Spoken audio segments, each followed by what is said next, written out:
This week's video is kindly sponsored by Incogni. I used to walk away from landscape photography shoots thinking I'd nailed it. You know, the light was good, the composition felt solid, the camera settings were dialed in. But then I get home, look at the photos and feel absolutely nothing. Technically they were fine, but emotionally they were empty. And it took me a long time to figure out why. And it wasn't about gear, it wasn't about editing, it was something much deeper. And once I saw it, I just couldn't unsee it. So in this week's episode, I'd like to discuss the truth that changed how I now approach my own photography.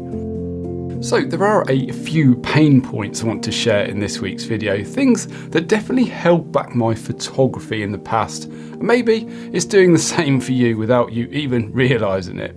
Now to start with, I want to talk about why we're even taking the photo in the first place, because there can be so many reasons, can't there?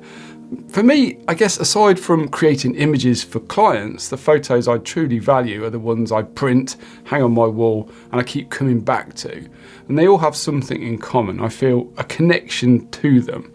And building that connection, I think, takes more than just pressing the shutter button. So let's break that down, because I think, it's something that probably quite often gets overlooked. And at the end of the day, feeling connected to your work and actually enjoying the process, I guess that's what it's all about, isn't it? So I used to head out with one goal in mind: to get the photo. That was the mission. And once I thought I had it, I pack up and move on to the next one, job done. But looking back, I realised I wasn't really present. I wasn't connecting with the landscape or taking the time to understand it. I was just chasing the shot I had in my head. And honestly, I think you can feel that in the images. They look okay, but they feel a bit rushed and disconnected, almost transactional, like I was just taking and not receiving. And I think what's changed for me is the mindset. Now I try to let the place lead me. I show up with an open mind and I try to stay receptive to the light, the mood, the unexpected moments, rather than forcing the scene to match a preconceived idea that I had in my head. And here's the thing, when you stop chasing and start listening, the photo often reveals itself. It's like it comes to you. And when that happens, the emotional reward is so much greater because it wasn't manufactured, it was honest, I guess. And that builds a connection with the shot. And that's the feeling that stays with you for a very long time, long after the shoot is over. So in the past, even when I slowed down physically, my mind, I guess, was still racing. I'd arrive at a location and immediately start framing based on what I'd seen before, past photos, familiar compositions, what I thought would work. But in doing that, I really wasn't seeing what was actually in front of me. I was missing the way the light was moving through the scene, or the small shifts in colour, the subtle textures, or even the mood of the place. And I think learning to slow down, slow my mind down, was a big turning point for me. And honestly, a big part of that came from making intentional choices with how I actually shot. So I think using a tripod, for example, is a good way of slowing down. It actually forces you to stop, set up and actually look. You're not just, firing shots off willy-nilly. You're kind of engaging more with the landscape. And I guess it forces you to become more deliberate, and you see things in a different way because of that more slowed down pace that you take. Or even just limiting yourself to one prime lens. When you can't zoom, you have to slow down and move. You have to explore, and that physical process of walking around, finding the angle, helps you to see in a completely different way.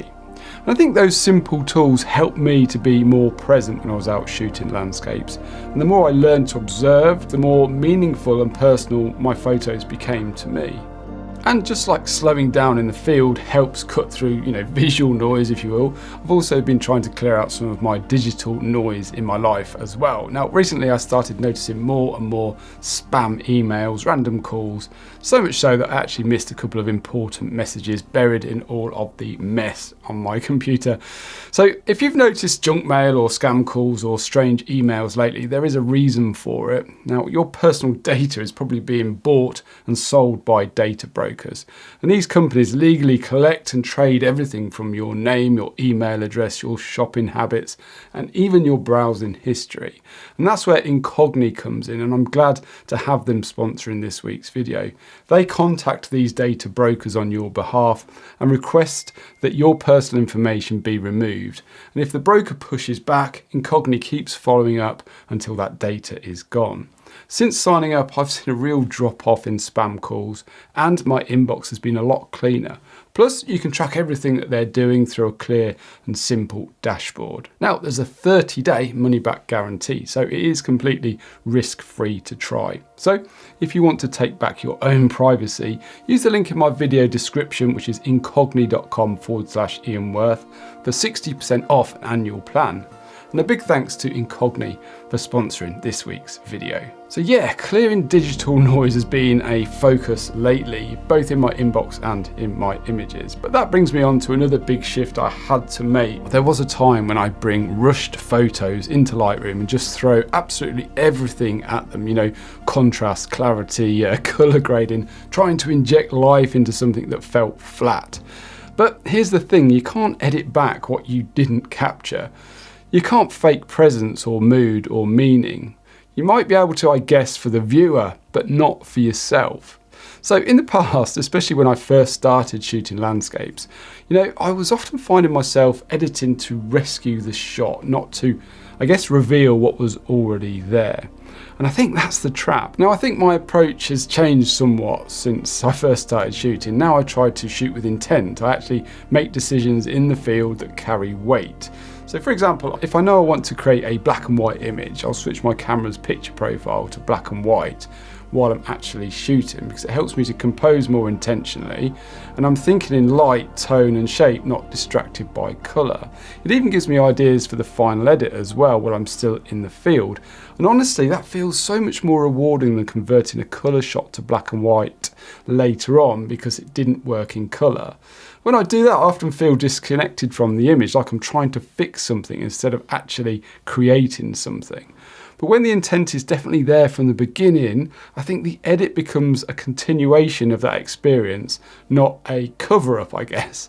And that shift has made the whole process feel, I guess, personal and more complete. Now, another thing that's really helped me connect more with my photography is actually leaving the camera behind now and then, especially when I'm checking out a new location. Because as soon as I've got the camera in my hand, I'm thinking about making an image, framing, settings, all of that stuff. And sometimes that actually gets in the way of actually seeing. Without the gear, I can just walk, watch and take it all in. I notice how the light moves, how the shadows stretch, where the interesting shapes or textures are. It takes the pressure off as well, and I think it helps me actually get to know the place a little bit better. A lot of the time I'll spot something I want to come back to, and when I do, the photo feels more considered, like it's built on something real, not just a quick reaction. I think it's a simple thing, but spending that time without the camera can actually make a big difference. You slow down, you connect more, and I think that always shows up in the images later on. So I used to be all about the moment, that dramatic light, the epic sky, fog, and if it wasn't something, I'd feel like the shot was a kind of write-off. But those big moments, they're rare, aren't they? And I started to realise I was missing a lot in between. I think there's something really powerful in the quieter stuff, photos that don't grab you straight away, but I guess grow on you. I often feel the same way about music as well. If I love an album on the first listen, it usually fades quite quickly. But the ones that take a while, the ones that slowly unfold, they're the ones that I guess stick with me over a longer period. And it's the same with photography, I think. The shots I keep coming back to, they're often the subtle ones, the more quiet ones. The ones that feel, I guess, timeless, as cheesy as that sounds. Now, I try not to chase drama as much these days. I think if it shows up, great, but if it doesn't, I think there's still so much to see. You just have to be open to it. And honestly, letting go of that pressure to get the big moment has made the whole process way more enjoyable for me. So maybe the biggest shift I've made in my photography is asking myself, why am I taking the photo? Not just what looks good, but what made me want to actually press the shutter in the first place. Because, I think there's something really powerful in understanding that deeper reason. You know, it's not all about, I guess, following trends or trying to capture what others might expect. It's about truly feeling why you're drawn to a scene or a moment. And when I shoot with purpose, even the simplest, most everyday shots start to feel a bit more grounded. I guess it's the difference between taking a picture and creating something that truly means something to you. And this is part of why I've actually been working on my Between the Hills photography project. I feel the images I've captured there have a clear purpose, a story to tell if you like. And I think it's often difficult to tell a story with a landscape shot alone, since sometimes it's more of a record of what's in front of you.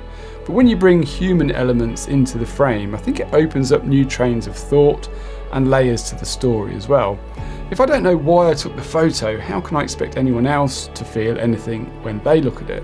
So now before I take the shot, I tend to pause a little bit and just try and ask myself, what's the story I want to tell here, or what's the concept?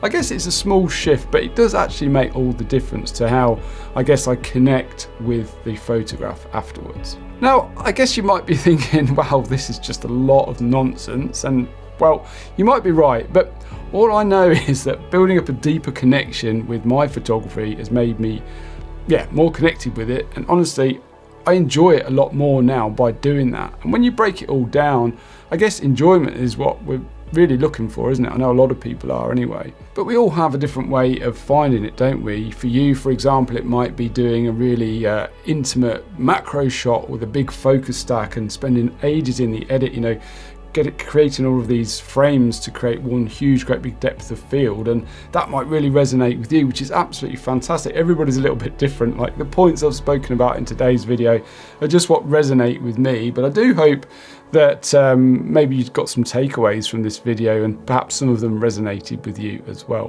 Please do leave a comment below. I'd love to hear how your photography has changed or is starting to. And if you'd like to see more videos like this, why not consider subscribing? The video up here will take you to another one that you might find enjoyable. And up here, you'll find my ebook on composition, which might also be useful to you. Anyway, big thanks for watching, and I hope to see you all again next week.